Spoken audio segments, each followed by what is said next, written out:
আসসালামু আলাইকুম প্রিয় দর্শক, আমার ওয়াইডলি টকড ইস্যু চ্যানেলে স্বাগত।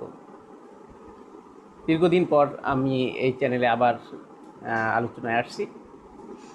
যেহেতু আমার যে চ্যানেল সেটা হচ্ছে ওয়াইডলি টকড ইস্যু, বহুল আলোচিত বিষয়। বর্তমানে বাংলাদেশে বহুল আলোচিত একটি বিষয়ের অবতারণা ঘটেছে, সুতরাং কথা না বলে আর থাকতে পারলাম না। আমরা জানি আগামীকাল 9ই সেপ্টেম্বর ঐতিহাসিক একটি নির্বাচন অনুষ্ঠিত হতে যাচ্ছে। ঢাকা বিশ্ববিদ্যালয় ডাকসু বা স্টুডেন্টস ইউনিয়নের যে নির্বাচন সেটা হতে যাচ্ছে 24শে আগস্টের 24-এর যে গণঅভ্যুত্থান অর্থাৎ জুলাইয়ের পরবর্তীতে 5ই আগস্টে যে আমরা আজাদি পেয়েছি, এরপরে ঢাকা বিশ্ববিদ্যালয় এমন একটি বিশ্ববিদ্যালয়, প্রাচ্যের অক্সফোর্ড এবং বাংলাদেশের শ্রেষ্ঠ বিদ্যাপীঠ, সেই বিশ্ববিদ্যালয়ের নির্বাচন কথা বলতেই হয়। আমরা ইতিহাস পর্যালোচনা করে দেখব যে 47 কিংবা 52 সালের ভাষা আন্দোলন অথবা 71-এর যে মুক্তিযুদ্ধ, ছাত্ররা ঐতিহাসিক ভূমিকা রেখেছে ঢাকা বিশ্ববিদ্যালয়।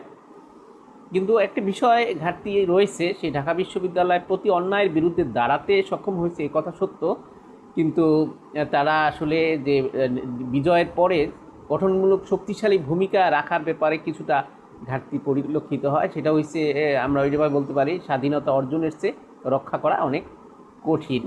যে মীর মোশাররফ হোসেনের যে বিখ্যাত উক্তি, আসলে আমরা অন্যায়ের ভিতরে দাঁড়িয়ে পরবর্তীতে আন্ডার প্রেশার বা প্রেশারের নিচে থেকে একটা জাতিকে কিভাবে গঠন করতে হয় সেরকম আমরা চারিত্রিক শক্তিশালীভাবে একটি দল বা একটি সংঘ তৈরি করতে সক্ষম হইনি। আদর্শের দিক থেকে, চরিত্রের দিক থেকে, সততার দিক থেকে সেটা আমরা আসলে এই 52 বা 54 বছর, এই যে 53 বছর অতিক্রম হয়ে গেছে, আমরা দেখতে পাইনি।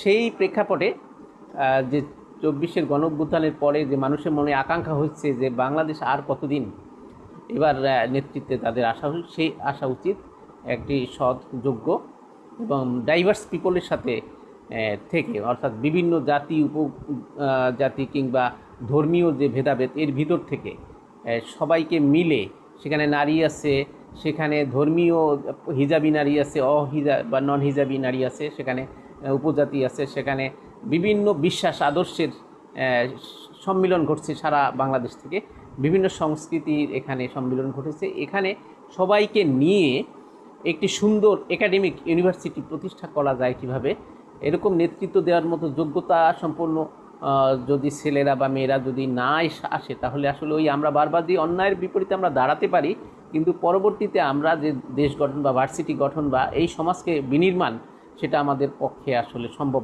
হবে না। সুতরাং এখনই সময় হয়েছে ঢাকা বিশ্ববিদ্যালয়ের শিক্ষার্থীদের জন্য সারা বাংলাদেশের মধ্যে একটি সুন্দর নজির স্থাপন করা, যে আমরাও এখন সঠিক জিনিসটা রিয়েলাইজ করেছি।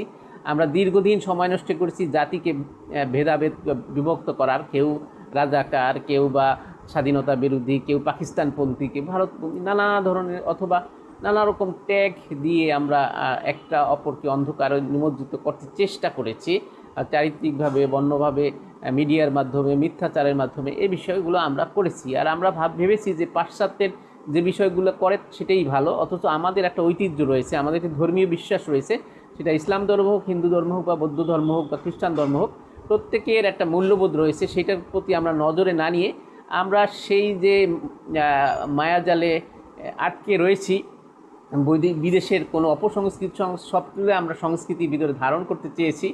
আমরা মনে করছি যে মূল্যবোধকে, ধর্মীয় বিষয়গুলোকে যে অ্যাভয়েড করতে পারলেই মনে হয় আধুনিকতা, আসলে সেটা না। ধর্ম আসলে সকল ধর্মই আমাদের সঠিক গাইডলাইনটি দেয়, কিন্তু এটার ভিতরে আমরা যুগোপযোগী আমাদেরকে উপস্থাপন করতে ব্যর্থ হয়েছি।